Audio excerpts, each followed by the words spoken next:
Hello everyone, তোমরা সবাই কেমন আছো? নতুন একটি ব্লগে তোমাদের সবাইকে স্বাগতম।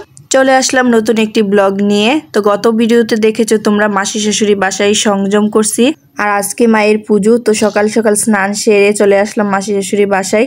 তো এসেই দেখতেছি এখানে ঠাকুর মশাই পুজোর সব কিছু জোগাড় যন্ত্র করতেছে, রেডি করতেছে সব কিছু। আর এখানে সব কিছু পুজোর জন্য সব মোটামুটি আয়োজন প্রায় শেষ। এখানে আমার শাশুড়ি মা পুজোর ফলমূল সব কিছু কেটে একদম ভোগ সাজিয়ে নিচ্ছে। কিছুক্ষণ পরেই আবার জল ভরার অনুষ্ঠান আছে, সবাই একসাথে বেরিয়ে পড়বো। এই তো সবাই জল ভরার অনুষ্ঠানে বেরিয়ে পড়লাম। বিপদনাশিনী মায়ের যে ঘরটা বসানো হবে ওই ঘরটাই নদী থেকে জল বুইয়ে আনা হবে, আর আমরা এখন আমাদের তিতাস নদীতে যাব, ওইখান থেকে মায়ের জলটা আনা হবে। কথা বলতে বলতে চলে আসলাম আমাদের নদীর পার। এই তো এখন দেবর জল বুড়িয়ে নিবে। এখন স্নান করে ঘটে করে মায়ের জন্য জল নিয়ে আসবে, আর এই ঘরটাই বসানো হবে মায়ের কাছে। ঠাকুর মশাইয়ের এখন আলপনা আঁকা শেষ, এখন মাকে অস্ত্র প্রদান করবে। এদিকে আমাদের যা কলা পাতায় পান, তেল, সিঁদুর সবকিছু দিয়ে সুন্দর মতো সাজিয়ে নিবে। এই তো ঠাকুর মশাই মাকে অস্ত্র প্রদান করতেছে, আর অস্ত্রগুলো দেওয়ার পর মাকে যেন একদম পরিপূর্ণ লাগতেছে। সবাই মাকে দর্শন করুন। জয় মা বিপদনাশিনী, মা তুমি সবার মঙ্গল করো।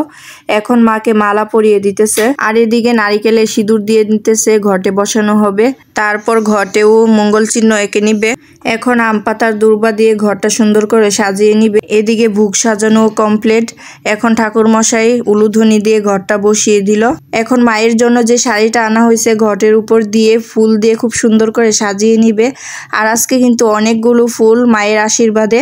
আর এখানে বেলপাতা দিয়ে মায়ের জন্য বড় করে একটা মালা বানানো হবে। এখানে দুই বোন বসে পড়লো মায়ের জন্য মালা বানাতে, আর এখানে মায়ের ঘটের জায়গাটাও খুব সুন্দর করে সাজিয়ে দিচ্ছে। আর এখন বেলপাতার মালাটা মাকে পরিয়ে দেওয়া হচ্ছে। পুজোর জোগাড় যন্ত্র মোটামুটি প্রায় শেষ। এখন কর্তামশাই বসে পড়বে পুজোতে। তার আগে মায়ের ভোগগুলো খুব সুন্দর করে সাজিয়ে নিবে। মায়ের কাছে প্রদীপ জ্বালানো হবে, আমি ওই প্রদীপটা জ্বালিয়ে নিচ্ছি। এখন ঠাকুরমশাই পুজোতে বসে পড়বে, দেবরও বসে পড়বে পুজোতে। তার আগে ঠাকুরমশাইকে প্রণাম করে নিতেছে। এই তো বসে পড়লো পুজোতে, আর এখন প্রায় 2:30টার মতো বাজে। অঞ্জলি হতে হতে 3টা বেজে যাবে। সবাই মায়ের ভোগ দর্শন করুন, ভোগ দর্শনে দুর্ভোগ কাটে। আমরা তো ঘরে পুজো দেই মায়ের আসন পেতে, আর এখানে মা স্বয়ং বসে আছে। এই পুজোর অনেক নিয়ম কারণ থাকে। ওইদিকে পুজো হচ্ছে আর আমরা সব জায়েরা এখানে বসে আছি মায়ের কাছে। ওইদিকে আমাদের পূর্ণ আবার কান্নাকাটি করছে, ওর নাকি খুব খিদে পাইছে। এখন প্রায় 3টা বেজে গেছে, তো আমি এখান থেকে একটা পার্সেল এনে প্রসাদ খাইয়ে দিচ্ছি ওকে। আর ওকে প্রসাদ খাওয়াতে খাওয়াতে এদিকে আবার অঞ্জলির সময় হয়ে গেছে। তো এখন চলে আসলাম অঞ্জলি নিতে, হাত মুখ ধুয়ে। তো এখন ফুল বেলপাতা নিয়ে নিলাম, আমরা সবাই একসাথে অঞ্জলি নিতেছি। আমার বড় ছেলেও কিন্তু মায়ের অঞ্জলি নিছে। তো অঞ্জলি দেওয়া হয়ে গেলে আমাদেরকে যজ্ঞের ফোঁটা দিয়ে দিল ঠাকুর মশাই। এখন নদীতে পান তেল ভাসানো হবে, তো আমরা সবাই বেরিয়ে তো চলে আসলাম আমরা সবাই নদীর পার। আর এই পান তেল ভাসানোটা আমার কাছে দেখতে খুবই ভালো লাগে। আমরা শুধু পান তেল সিঁদুর ভাসাই, কিন্তু আমাদের যারা কলা পাতায় করে পান তেল সিঁদুর সবকিছু ভাসিয়ে দেয়, আর এটা আমার কাছে খুবই ভালো লাগে। কলা পাতায় সুন্দর করে ভাসানো হয়।